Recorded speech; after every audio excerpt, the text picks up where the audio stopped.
Hello বন্ধুরা, কেমন আছো? আশা করি ভালো আছো। আমিও খুব ভালো আছি। তো তোমরা কে কোথা থেকে দেখছো অবশ্যই কমেন্ট করো। আর তোমরা অনেকেই জানতে চেয়েছো আমার পার্লারটা কোথায়। তো আমার পার্লারটা হয়েছে ফুলেশ্বরী গ্রামীণ ব্যাংক বা লোকনাথ মন্দিরটা যে আছে, রেল লাইনের পাশে যে লোকনাথ মন্দিরটা আছে, তো তার পাশে যে গ্রামীণ ব্যাংকটা আছে তার অপোজিটে। তো অনেকে জিজ্ঞেস করছিল যে কমেন্ট করে যে দোকানটা কোথায়। তো আমি একবার বলেও দিলাম। তো কে কে আসবে অবশ্যই, যারা যারা আসার ইচ্ছা অবশ্যই চলে এসো। তো মানে যে কোনো সার্ভিসের জন্যই আমাদের পার্লার সবসময় খোলা থাকে। আর একটা কথা বলে দিচ্ছি, তো এটা হচ্ছে একটা রাতের ভিডিও।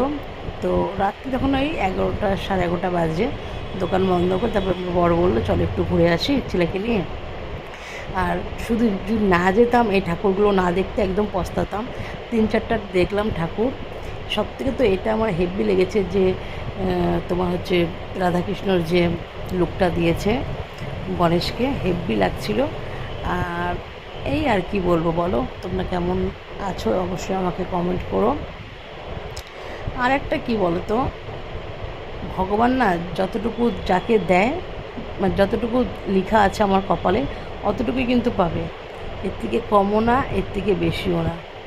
কি তোমরা এটা মানো তো? তো এমনও হতে পারে যে অনেক অনেক জায়গায় যে,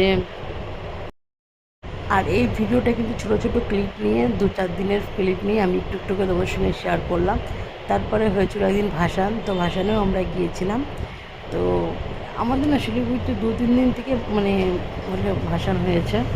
তো সবাই তো আর দেয়নি, মঙ্গলবার ছিল, কারো বৃহস্পতিবার ছিল, কারো রোববার ছিল। তো প্রত্যেকটা ক্লাবে আলাদা আলাদা করে কিন্তু ভাসান দিয়েছে। আর গণেশ পূজা এবছর এত বড় বড় হয়েছে আর এত সুন্দর করে ভাসানো হয়েছে, কি বলবো আর। যাই হোক, তোমরা ভালো থেকো, এখানে ভিডিওটা রাখছি। আর নেক্সট ভিডিওর জন্য অপেক্ষা করো। টাটা, ভালো থেকো।